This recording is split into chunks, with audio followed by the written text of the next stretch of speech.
और ट्रूडो ने भारत के आगे झुकना शुरू कर दिया है। पहले अकेले में बात करने की पेशकश की, इतने में बात नहीं बनी तो अगस्त में मंदिर हमले के मामले पर कनाडा ने पहली गिरफ्तारी की। मंदिरों की दीवारों पर खालिस्तान के समर्थन में स्प्रे पेंटिंग और भारत विरोधी नारे लिखे गए थे, जिस पर भारत ने कार्रवाई का दबाव कनाडा। क्यों कोई मुल्क चाहेगा कि किसी एक बड़ी उभरती हुई इकॉनमी से जो है वो अपने ताल्लुकात ख़राब कर ले? वैसा कभी भी नहीं चाहेंगे। और यही वजह है कि अमेरिकी हुकूमत हो या कोई और हुकूमत हो या यूरोपियन कंट्रीज हो, वो मेंटेन रखना चाहते। So I think India wants to keep the pot boiling. अभी उसको करना नहीं चाहता बिकॉज दे आर थिंकिंग कि भैया ये तो अब खत्म करो, खालिस्तान का निपटारा करो, तुम ये नॉनसेंस नहीं चलेगा ज्यादा दिन। अच्छा, अब आपको मतलब लगता है कि ये जस्टिन ट्रूडो जो गलती कर बैठा है तो शायद हिंदुस्तान को लगता है कि ये मतलब this is a very good point, very good opportunity for us. आ गए। एक जमाने में ये लोग बिल्कुल हाई कमीशन की दीवार तक आ जाते थे। अब उनको बोला है कि जो भी आपको बकवास करनी है आप सड़क के उस तरफ करिए, और मुझे लगता है कि काफी हद तक खालिस्तानी मार्जिनलाइज हो चुके हैं।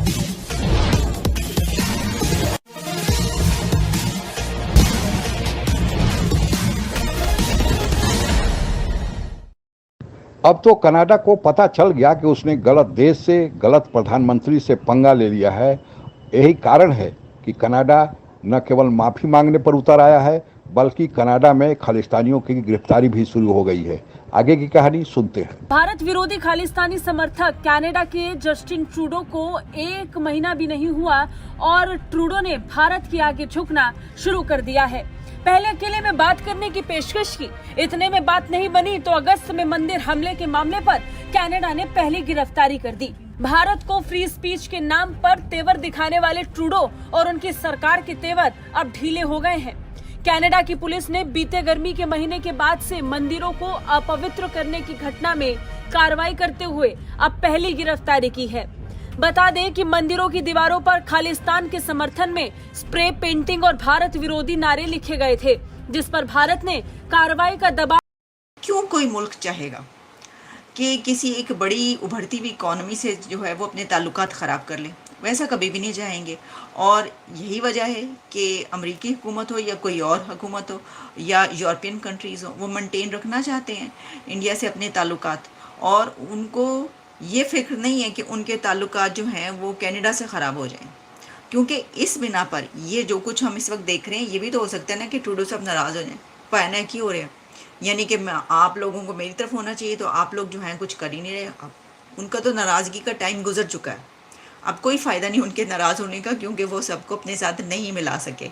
तो ये तो अब वो होंगे होमी तो क्या कर लेंगे, किसी का क्या उखाड़ लेंगे, उसका कोई फ़ायदा नहीं। बल्कि मैं देख रही थी उनकी जो है अब ज़ाहिर है इस तरह की चीज़ें चल रही हैं तो जो है वो इंडिया के हाथ में तो एक और भी कोई भी ऐसी बात होगी तो वो उसको सामने ट्रूडो साहब का स्टेटमेंट आया कि we don't want to escalate, हम इसको नहीं बढ़ाना चाहते हम, तो इसका मतलब है कि ये जो आर्म ट्विस्टिंग हुई है वो थोड़ा सा फल तो दे रहा है, because now prime minister Trudeau is feeling little heat कि ये जो उन्होंने शुरू किया था ये इतनी आसानी से डाउज आउट होगा नहीं, तो वो उसको फील कर रहे हैं। मगर मैं ये भी कहना चाहूंगा, क्योंकि शाम तक आते आते ट्रूडो साहब का ये स्टेटमेंट आ गया कि भाई हम इसको एस्केलेट करना नहीं चाहते, अब जो मैटर था उसको वहीं खत्म कीजिए, अब आगे बढ़िए। मगर ये एक अच्छा इशू इसलिए भी है मुझे, अगर जो इंडियन स्ट्रेटेजिक थिंकिंग लग रही है कि वंस एंड फॉर ऑल ये जो freedom of speech and expression के नाम पे खालिस्तानी जो टेररिस्ट हैं इनको आप सपोर्ट कर रहे हो, इसको आपको बंद करना पड़ेगा या ये डुप्लिसिटी कम करनी पड़ेगी, आपको इनके अगेंस्ट में लीगल एक्शन लेना पड़ेगा। तो ये एक टाइम है कि इसको ना एक instead of scoot and shoot करके कि चलो अभी मामला दब गया बाद में देखेंगे, वो नहीं बर्दाश्त करेंगे। इसको आप फाइनल सोल्यूशन की तरफ ले जाइए कि ये खालिस्तानी जो हैं वहां पे, और ये चंद हैं, मुश्किल से हैंडफुल लोग हैं।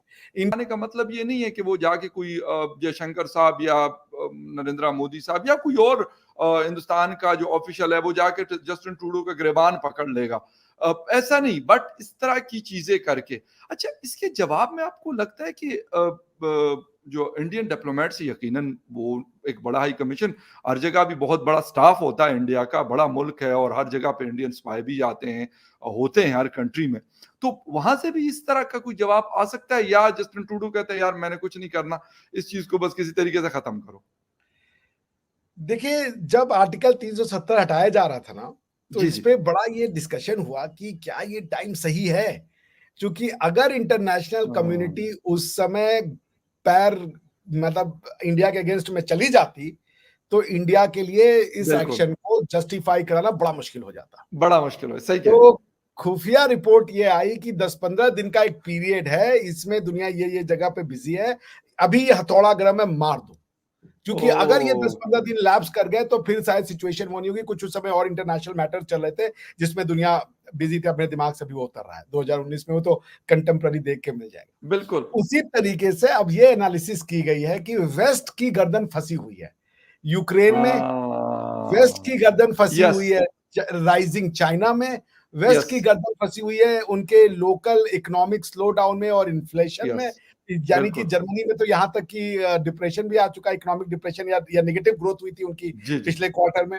तो वेस्ट इस समय अपने सबसे कमजोर फुटिंग पे है, और ऐसी जिसे कहते हैं हमारे यहाँ नक्षत्र बार बार नहीं बनते कि आपको यूक्रेन में भी आपका गला दबाया हुआ है नेटो का, बिल्कुल, आपका चाइनीज राइज आपके लिए एक बहुत बड़ा मसला बना हुआ एग्ज़ैक्टली, है। होम फ्रंट पे आप इकोनॉमिक डिप्रेशन को फेल कर रहे वो फील फेस कर कर रहे रहे हो। हैं। ये तो अगर ये मामला यहाँ सुलझाया जाए इंस्टेड ऑफ वेस्ट के हिसाब से प्ले, क्योंकि गेम तो ट्रूडो साहब ने शुरू किया था, इंडिया अब ये कह रहा है कि ये है गर्दन अभी हाथ में आई। में आ गए। एक जमाने में ये लोग बिल्कुल हाई कमीशन की दीवार तक आ जाते थे। अब उनको बोला है कि जो भी आपको बकवास करनी है आप सड़क के उस तरफ करिए। खालिस्तानियों की सिर्फ इतनी औकात है, इससे ज्यादा खालिस्तानी कभी कुछ नहीं कर सकते। वही पुराने ट्रक ड्राइवर ऊबर वाले 4-5 इकट्ठा कर लेते हैं ये लोग, वही नारेबाजी करते हैं 5-5 10-10 डॉलर लेके, 5-5 पाउंड लेके, और उसके बाद ये लोग घर चले जाते हैं। तो ये इनका रेगुलर वो जो जिसको कहते हैं कि एक प्रोग्राम रहता है। लोग बीवी बच्चों के साथ मॉल जाते हैं ना, कोई पार्क जाता है घूमने, कोई कहीं बाहर जाता है, खालिस्तानी प्रोटेस्ट करने के लिए जाते हैं। इनकी ज़िंदगी में बस यही है, और मुझे लगता है कि काफ़ी हद तक खालिस्तानी मार्जिनलाइज हो। बता दें 12 अगस्त को सरे में लक्ष्मी नारायण मंदिर को अपवित्र कर दिया गया था। मंदिर के मुख्य द्वार और दरवाजों पर पोस्टर चिपका दिए गए थे।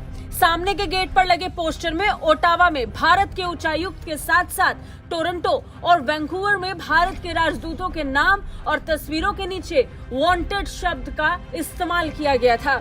वहीं दूसरी घटना में कनाडा से 18 जून को खालिस्तानी नेता हरदीप सिंह निज्जर की हत्या में भारत की भूमिका की जांच करने का आह्वान किया गया था। श्री वेंकटेश्वर महाविष्णु मंदिर और श्री माता भामेश्वरी दुर्गा मंदिर में हुई इस घटना से भारत में भयंकर गुस्सा था।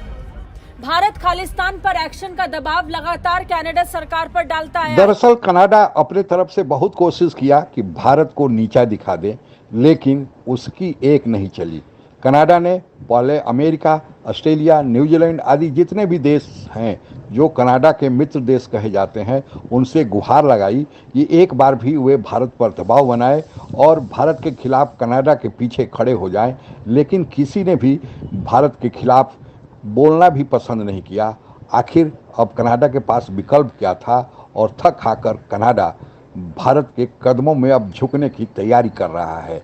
उसके आर्थिक कारण भी हैं, क्योंकि भारत से जो लोग वहाँ पढ़ने जाते हैं वे वहाँ पर बहुत ज़्यादा जो पैसा देते हैं, रहते हैं, कनाडा के आर्थिक स्थिति में वे मददगार होते हैं। दूसरे, कनाडा की सरकार जो जस्टिन ट्रूडो की है वह खालिस्तानियों के समर्थन पर चल रही है, क्योंकि कुछ जो डेमोक्रेटिक पार्टी है कनाडा की, उनमें कुछ ऐसे नेता हैं जो खालिस्तानियों के समर्थक या सहानुभूति रखने वाले माने जाते हैं। लेकिन भारत सरकार ने जब यह प्रतिबंध लगा दिया कि कनाडा का कोई भी नागरिक भारत में नहीं आएगा, तो जो भी खालिस्तानी भारत से जाकर वहाँ पर अपना राज्य जमाए हैं, लेकिन उनके आधा परिवार भारत में है, तो भारत तो उन्हें आने ही नहीं देगा। फिर कनाडा से कितना कुचर्क रचेंगे, अपने परिवार से न मिल पाएंगे, और चूंकि उनके टेलीफोन कॉल की मॉनिटरिंग होगी तो फिर वे भारत में भी कुचर्क नहीं रख पाएंगे। कितने दिनों तक पाकिस्तान उनकी मदद करेगा? पाकिस्तानी आईएसआई उन्हें सहारा देती रहेगी। आखिरकार एक दिन उन्हें तो अपने देश से जुड़ना होगा, और यही कारण है कि न तो कोई विदेश में या दूसरे देश में कनाडा को समर्थन मिला, न कनाडा के अंदर भी विरोधी दल जस्टिन ट्रूडो का विरोध कर रहे हैं। तो फिर थक हार कर वही होना था और वही हुआ भी। आज के लिए बस इतना ही। जय हिंद। आप अगर हमसे जुड़ा रहना चाहते हैं तो कृपया मेरे चैनल को सब्सक्राइब करें तथा बेल आइकन भी दबा दें ताकि नई वीडियो की जानकारी तुरंत आप तक पहुंच जाए। धन्यवाद। जय हिंद।